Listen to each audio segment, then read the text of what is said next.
네, 보혜사 성령 수요일에 첫 번째 말씀을 드렸습니다. 수요일에 제가 어떤 말씀 전했는지 수요일 예배 참석하신 분 다 기억하시죠? 정말 기억하십니까? 네, 저도 제가 설교한 거를 잘 기억을 못 하는데 정말 대단하십니다. 예, 감사합니다. 세 가지 대지가 있는데 첫째 대지만을 전했습니다. 보혜사 성령님은 예수님의 말씀을 우리의 삶과 연결시킨다고 했죠. 그렇죠. 26절 말씀을 바탕으로 첫 번째 말씀을 전했습니다. 보혜사 성령님의 보혜사라는 말은 요한복음에만 쓰이는데 우리의 좋은 자, 그리고 우리에게 도움을 주시는 분, 우리의 삶을 인도하시는 분, 이끄시는 분이 바로 성령 하나님이십니다.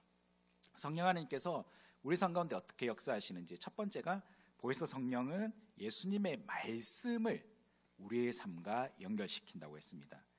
오늘 두 번째, 세 번째 말씀을 전할 건데요. 둘째는 보혜사 성령은 참 평안의 삶으로 우리를 이끌어 주십니다. 평안. 우리 평화의 인사는 유대인의 일반 관습이죠. 샬롬이라고 하죠. 샬롬. 우리도 만나면 어떻게 인사합니까? 안녕하세요 하지 않습니까? 안녕을 빕니다. 안녕하기를 바라며 인사하는 것이죠. 평화롭기를 비는 것. 예수님 말씀하시는 평안은 단순한 인사, 바램이 아닙니다. 그거는 예수님의 평안입니다. 우리 27절 말씀 함께 읽어보겠습니다. 평안을 너희에게 끼치노니 곧 나의 평안을 너희에게 주노라. 내가 너희에게 주는 것은 세상이 주는 것과 같지 아니하리라. 너희는 마음에 근심하지도 말고 두려워하지도 말라. 아멘. 예수님의 평안, 예수님이 주고자 하는 평안은 세상이 주는 평안과는 다르다, 그렇게 말씀하시죠. 이 당시 로마는 평화의 시대라고도 할 수가 있는 것이죠. 그런데 그 평화가 어떻게 얻어지게 된 것입니까?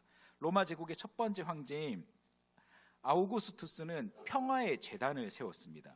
그래서 그의 통치가 평화의 시대를 가져온다는 것을 과시하려고 평화의 제단을 세웠죠.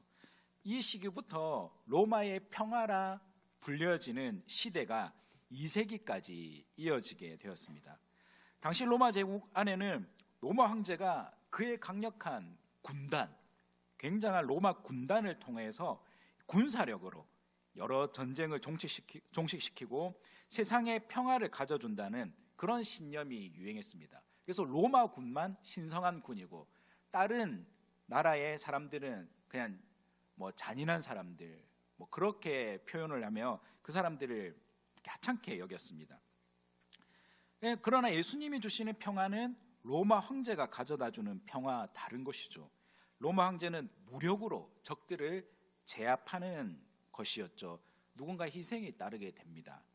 자기만의 정의로 다른 약자들을 짓밟고 자신들의 정의를 세우는 것을 평화라고 말했던 것이죠. 하지만 그건 참된 평화가 아닌 것입니다. 예수님은 어떻게 우리에게 평안을 주셨습니까? 십자가로, 예수님의 죽으심으로, 희생으로 우리에게 평화를 주신 것이죠. 그리고 예수님께서는 세상이 주는 평화, 주는 것과 같지 아니하니라. 너희는 마음에 근심하지도 말고 두려워하지 말라. 세상이 주는 평화는 평화롭기는 한데 마음의 근심과 두려움이 있는 것이죠. 공존합니다. 그러나 주님이 주시는 평화는 근심과 두려움이 공존하지 않는 온전한 평화인 것이죠. 오늘 담임 목사님께서도 부활절 말씀을 전하면서 제자들에게, 두려워하는 제자들에게 예수님께서 딱 나타나셔서 너에게 평안이 있기를 바랬던 것이죠. 샬롬 하기를 바랬던 것입니다.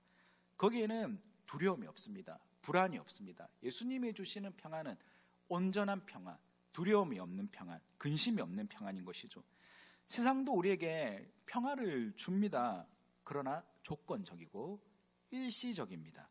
근심과 두려움이 언제 우리에게 닥칠지 모르는 그런 불완전한 평안인 것이죠. 그럼 참된 평화라고 할 수가 없습니다.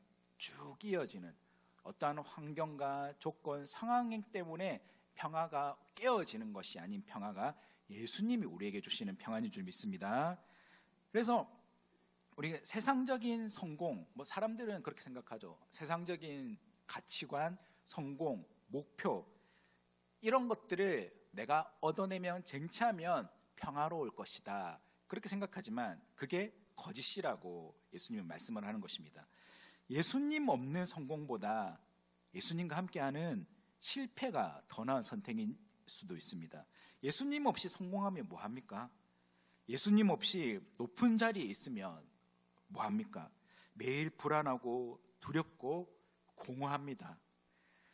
예수님 안에 있으면 우리가 아무것도 가진 것 없지만 비록 세상적으로 볼 때는 실패한 인생처럼 보이지만 우리의 마음은 평안으로 가득 찰 수 있는 것이죠.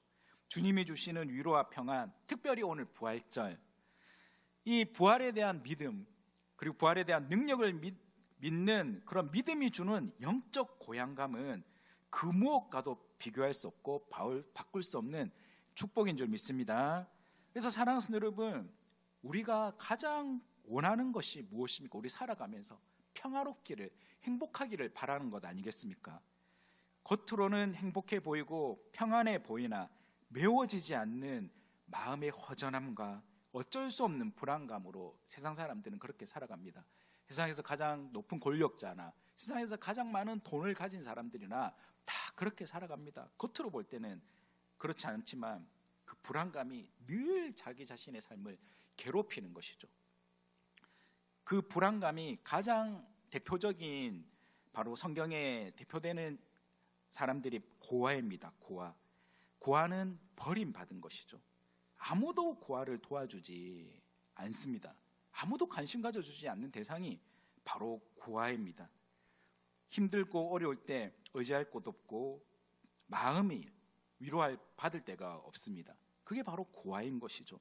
그러나 우리 주님은 우리에게 어떻게 말씀하십니까? 요한복음 14장 18절 말씀 보십시오. 14장 18절 말씀해 보시면 내가 너희를 고아와 같이 버려두지 아니하고 너희에게로 오리라, 그렇게 말씀하셨습니다. 고아와 같이 너희를 버려두지 아니하리라.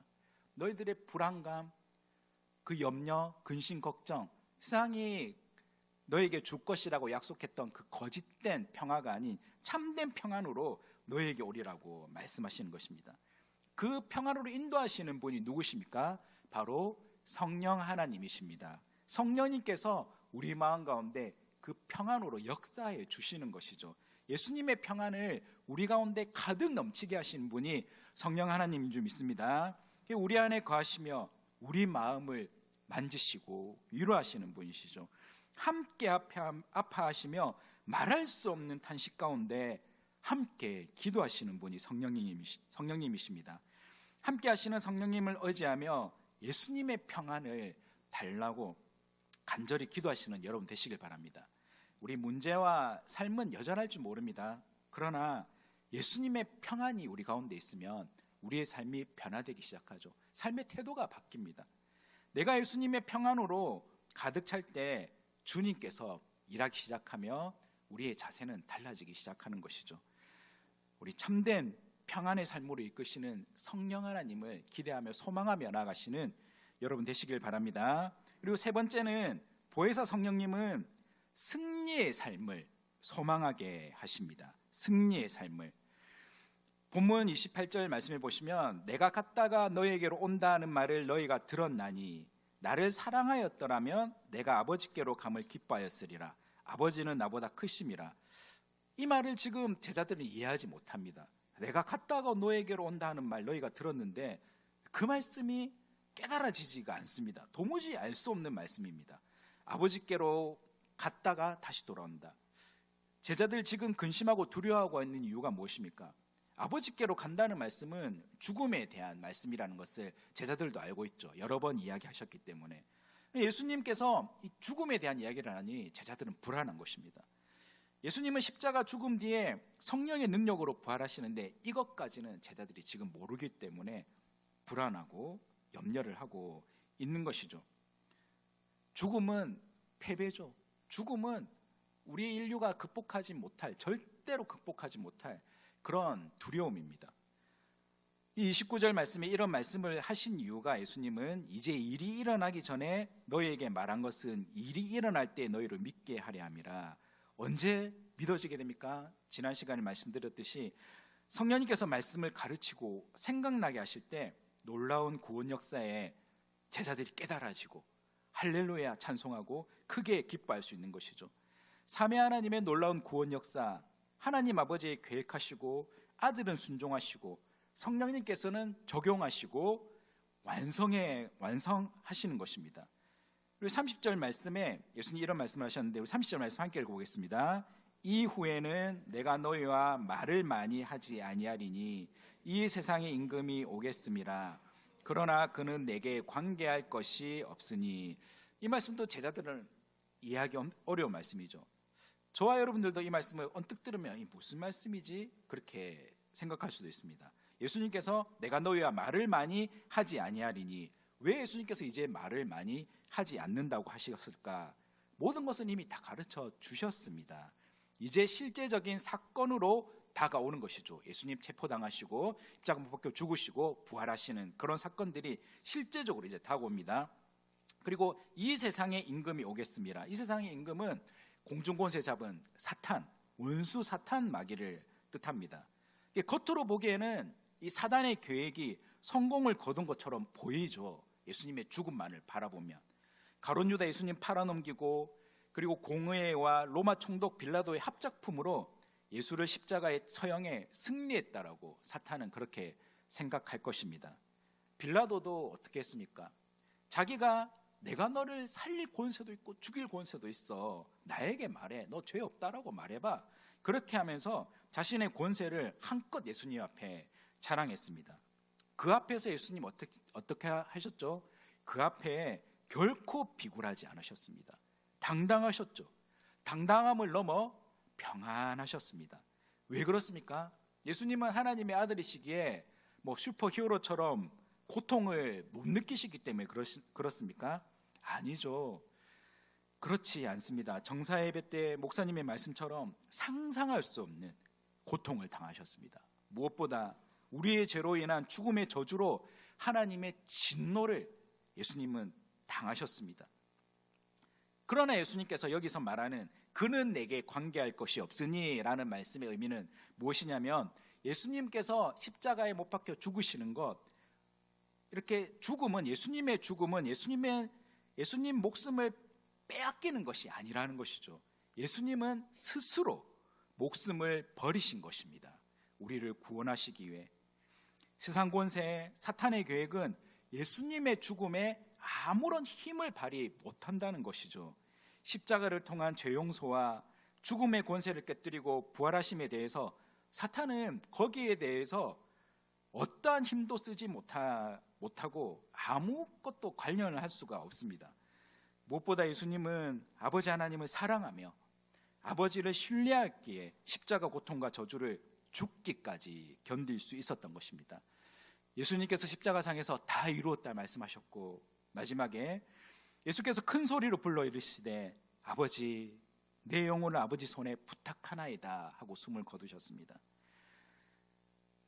예수님께서는 아버지 하나님을 의지했기 때문에 이 모든 것, 그리고 최후의 승리, 부활에 승리할 것들을 바라봤기 때문에 이 십자가 죽음도 당당하게 평안 가운데 그렇게 짊어질 수 있었던 것이죠. 성도님들, 우리도 그렇습니다. 성령 충만하면, 성령의 지배를 받으면 사탄의 권세에 종노릇하지 않게 되는 것이죠. 성령 충만은 어떤 의미입니까? 전적인 의지입니다. 전적인 의지. 성령 충만을 이상한 능력이나 기운으로 생각해서는 안 됩니다. 주님 앞에 온전히 모든 것을 다 맡겨드리는 전적인 의지를 바로 성령 충만이라고 할 수가 있는 것이죠. 십자가 그 사랑과 그 구원의 놀라운 은혜와 능력이 우리 가운데 충만히 흘러 넘치는 모습, 그 상태가 성령 충만 아니겠습니까? 그래서 사탄은 여러 모양, 여러 방법, 여러 수단으로 우리를 무너뜨리려 합니다. 세상의 임금이 그렇죠. 그러나 예수님께서 말씀하셨던 것처럼 그는 내게 관계할 것이 없으니 우리가 사탄 앞에 당당히 선포해야 합니다. 사탄은 이미 힘을 잃었습니다. 사탄은 불법으로 우리를 다스리려고 합니다.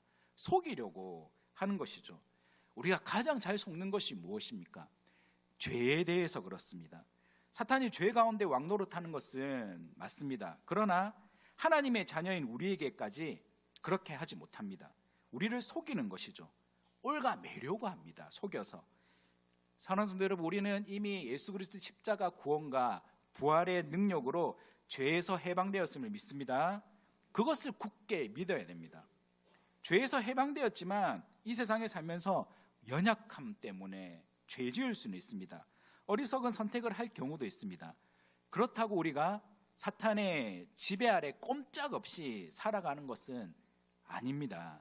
예수님의 십자가 보혈의 은혜로 구원받은 우리에게 사탄은 더 이상 우리를 다스릴 권세가 없습니다. 힘을 잃은 것이죠.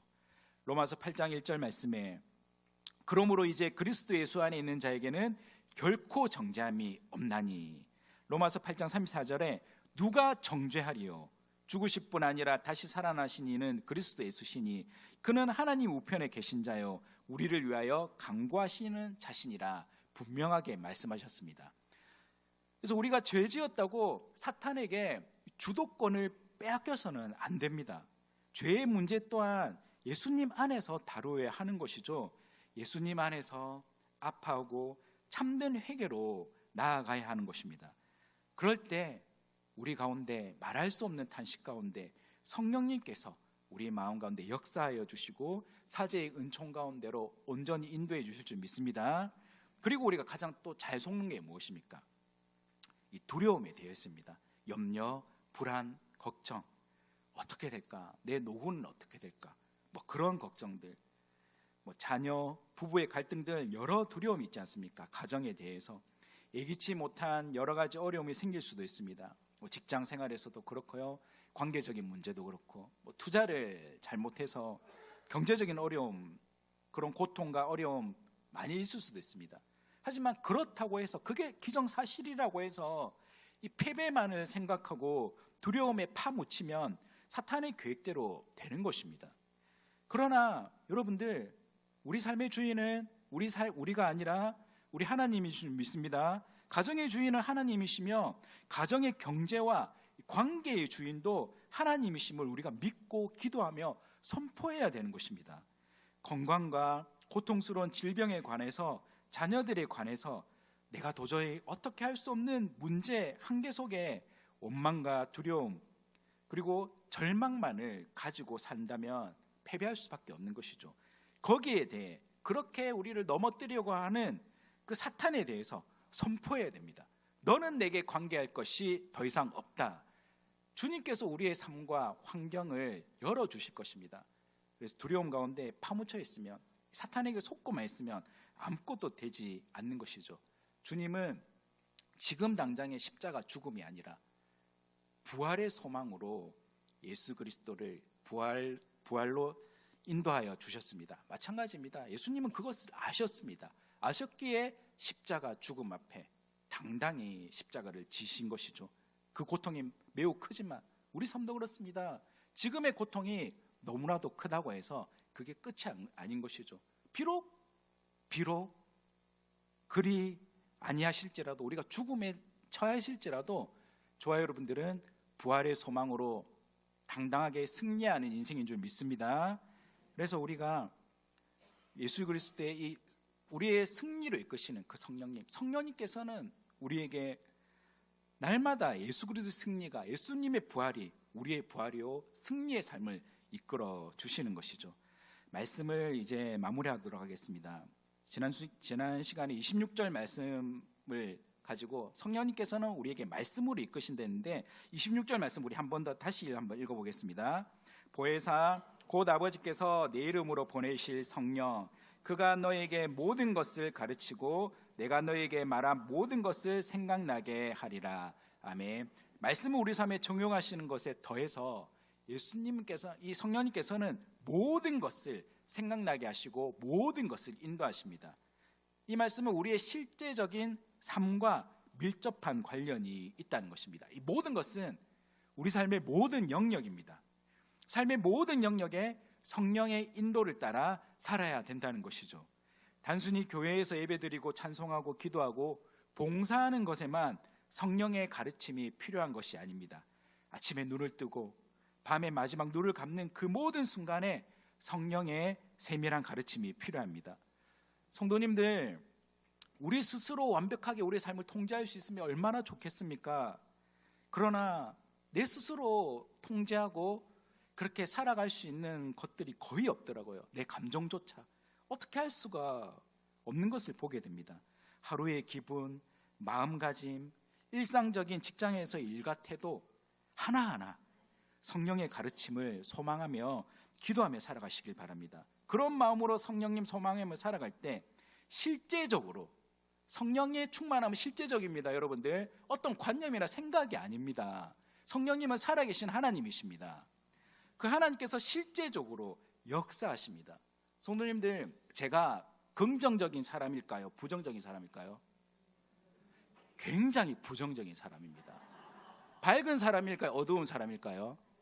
어두운 사람입니다. 근데 점점 변해가는 것이죠. 저처럼 어둡고 부정적인 사람은 없습니다. 정말로 그랬습니다. 하지만 성령님께서 저를 그렇게 긍정적인 사람, 밝은 사람으로 만들어 가십니다. 저는 이제 카톡을 볼 때도 그냥 안 보거든요. 성도님들 푸사 아시죠?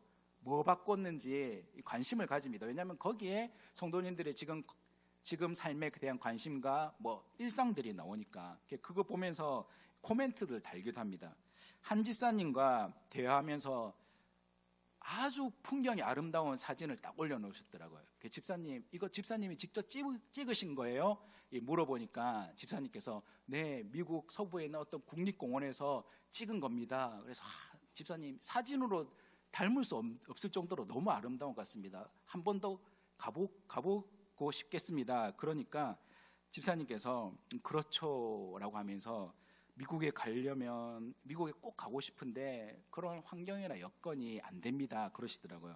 그래서 제가 이제 댓글을 달 때 그렇죠 집사님, 미국에 가려면 너무 멀고 시간도 많이 들고 뭐니 해도 돈이, 그런데 그거 싹 다 지워버리고 딸이 크면 아빠 모시고 갈 거예요 그랬거든요. 그러니까 집사님께서 이모티콘, 밝은 이모티콘 딱 보내시면서 그렇죠, 그럴 거예요 그러시더라고요. 제가 그냥 부정적인 코멘트를 달았으면 그냥 현실에만 내 현실이 이렇지 그럴 건데, 그렇지 않고 딸이 앞으로 크면 모시고 갈 거예요. 그러니까 그런 긍정적인 코멘트를 달 수 있었던 것도 성령님께서 제 마음 가운데 역사하셔서 사역을 하게 하신 것이죠. 그렇습니다. 성령님은 내가 행동하는 모든 것에 가르침을 주시고 생각을 주시는 분이십니다.